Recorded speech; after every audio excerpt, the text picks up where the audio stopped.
Minasan, ohayou gozaimasu. Good morning. I'm absolutely delighted that I can participate in this forum. Mr. Katsushi Hasari, President and CEO of Nikkei Incorporation, esteemed leaders and friends from across Asia and the world, distinguished dignitaries, excellencies,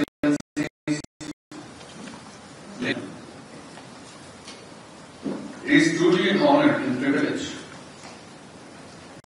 to address this gathering of such an inspiring group of global thinkers and decision makers in the Nikkei Forum 30th on Future of Asia.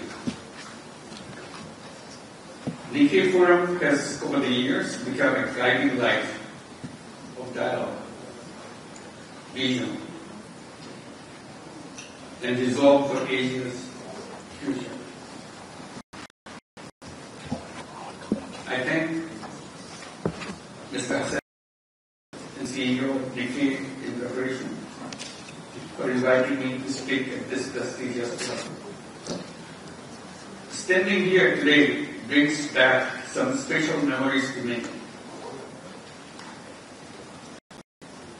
20 years back, in 2004, they honored me with the Asia Prize. That was an extraordinary, meaningful moment in my life. Since then, I have always felt a personal connection with Japan. Over the years, I've been to Japan many times. Almost every year, I visited Japan. I worked with Japanese universities, met young people all across the country, and shared my ideas and my hopes. I'm deeply moved by how warmly the people of Japan have embraced me and my ideas of social business and my career. Excellencies, as we gather here today to reflect on the theme, Asian Challenges in a Turbulent World, I must say that the world is getting increasingly turbulent. In a time of great uncertainty, we are witnessing a world where peace is fragile, tensions are growing, and cooperation is not always guaranteed. Conflicts are erupting in regions in Asia and beyond, with peace becoming elusive. Wars and man-made conflicts are destroying the lives and livelihood of thousands of Ukrainians and people in Gaza and in countries in South and Southeast Asia. In our neighboring country, Myanmar, civil war has taken a brutal turn, and the recent earthquake has pushed an already deep humanitarian crisis into a greater darkness. Very recently, our two neighbors have fought a short but very expensive war. Regrettably, we are spending billions of dollars in fighting wars, leaving millions of our people starving or struggling for basic needs. I thank the leaders of the two countries for agreeing to a ceasefire, and I hope for continued peace, stability, and coexistence in South Asia and beyond.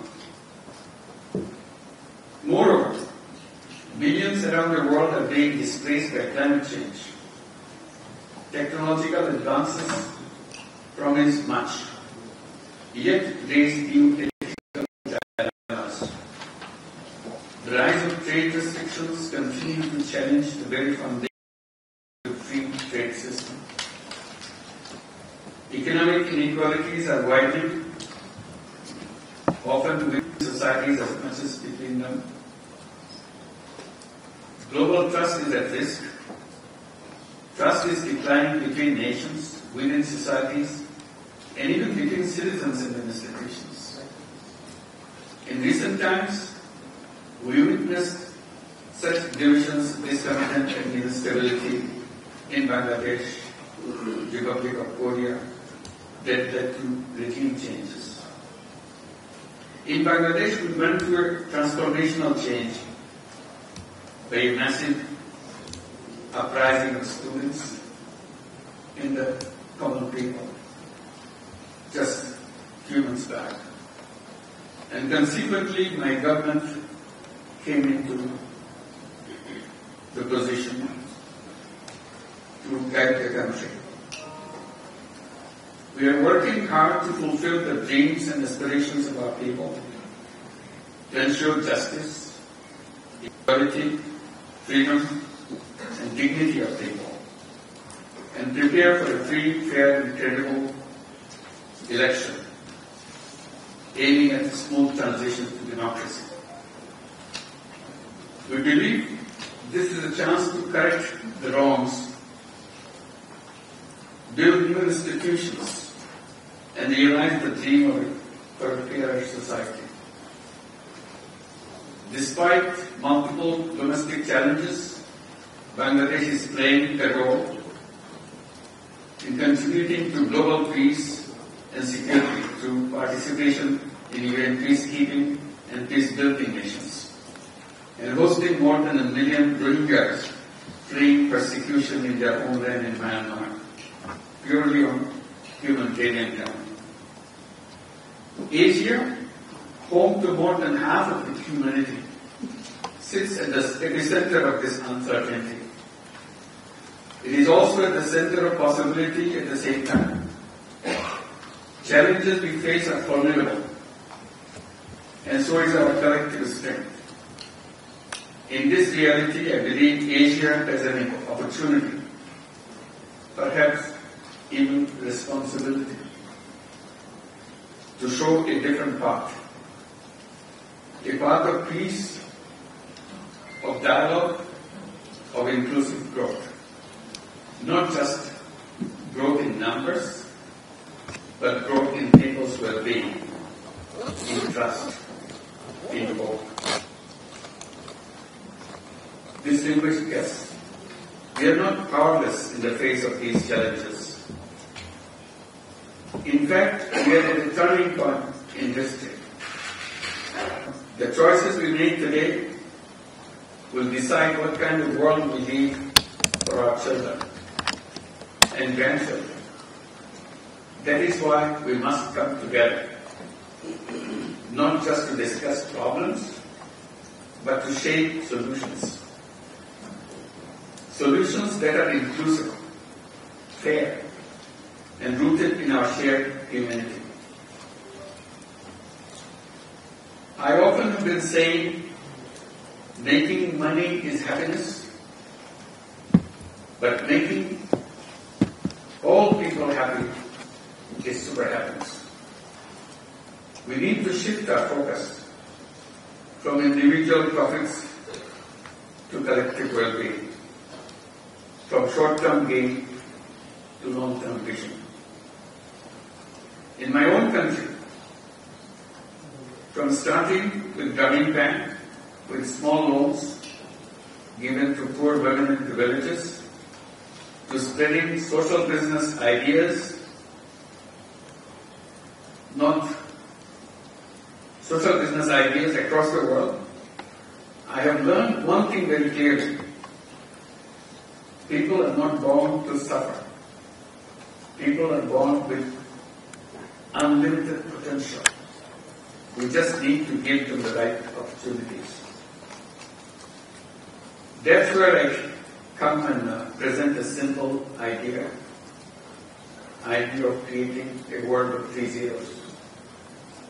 Zero poverty, zero unemployment, and zero net carbon emissions. This is not a dream. this is the direction. A goal we can all work together. Governments, businesses, universities, and individuals. To get there, we need a new kind of economy. One that is built not only on competition, but also on competition. Not just on consumption, but on care. This is where social business comes in. A business that solves problems, all problems, not just making profits for the persons. Ladies and gentlemen, as we look to the future and believe Asian nations can work together even more closely to address shared challenges and unlock new opportunities for prosperity and better life. We need to build a clear path towards a shared future and shared prosperity. To this end, we have to work together. First, convert Asia's interdependence into cooperation.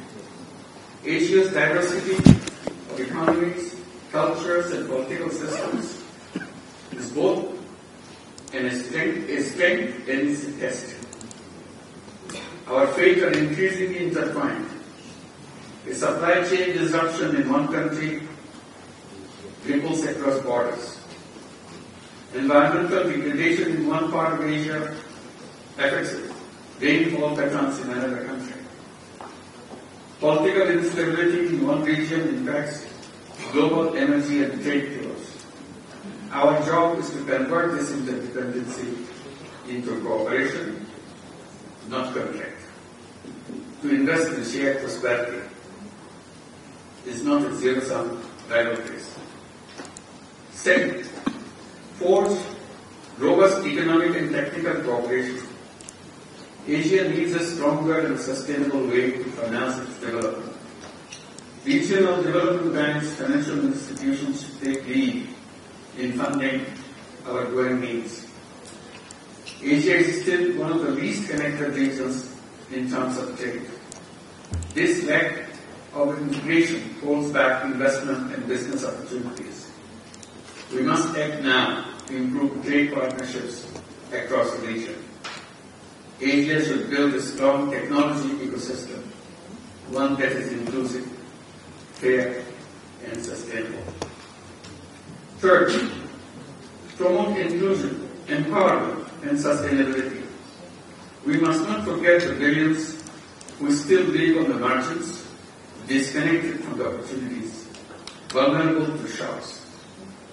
My life's work has shown that poverty is not created by the poor.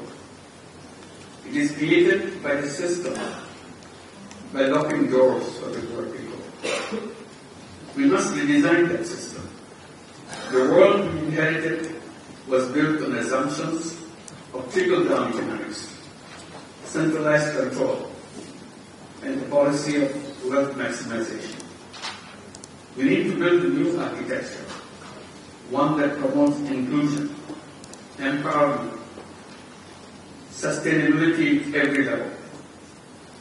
This is where Asia can lead. Fourth, transform lives through investment in people. Let us invest not just in infrastructure and industrialization, but in people, through education, health, social business, digital access, and so on. Let us embrace the idea that profit and purpose can coexist, and that social business can transform lives where traditional markets and governments fail. Fifth, pursue green transition. Asia is both a victim and contributor to climate change. Rising seas threaten Bangladesh and the Pacific Islands. Glaciers in Himalayas are melting, endangering fresh water for billions. We need a pan-Asian green transition driven by youth. Let us support renewable energy cooperatives, climate smart agriculture, circular economies.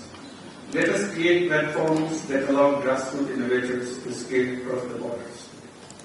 Six, tap the potential of youth to shift from job seekers to job creators. Half of Asia should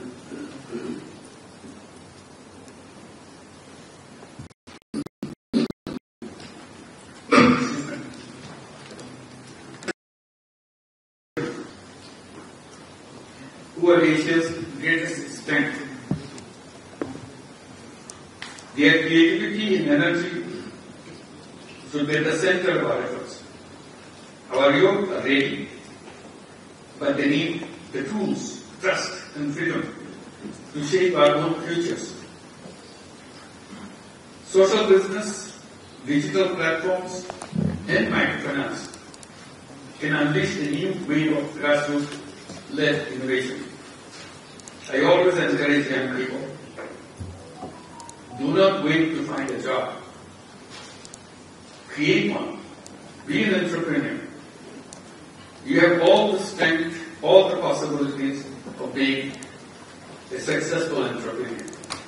Every human being is born as an entrepreneur, not as a job seeker. Do not just seek a paycheck. Build something that solves a problem. Be a job creator and be a social business creator. Finally, in a turbulent world, people's empowerment and grassroots leadership matters more than ever. Asia must offer not just economic strength, one that champions peace over power, cooperation over competition, sustainability over short-term gains. We must move from wealth concentration to wealth sharing, from capitalism for profit to a capitalism with purpose, or may even rename as an economy for the people. It's not capitalism. In my country, Bangladesh, we have seen how social business has uplifted millions. Let that be a lesson. When people are given dignity, trust, and a chance, they rise, they become free.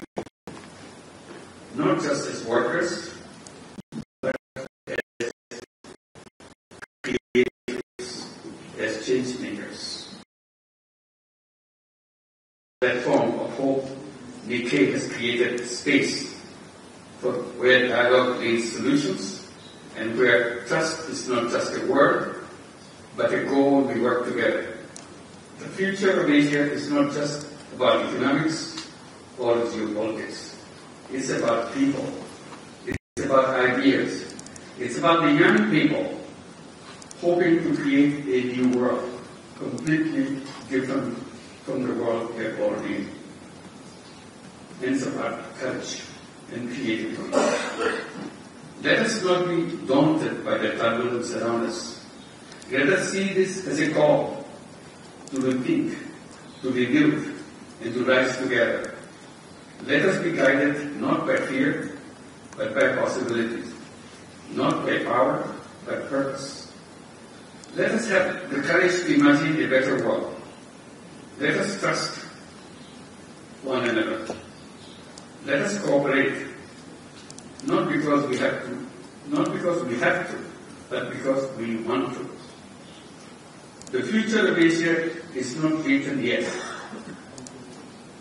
Let us write it together. A different future. Bangladesh and Japan can work together in rewriting Asia's destiny, even world's destiny.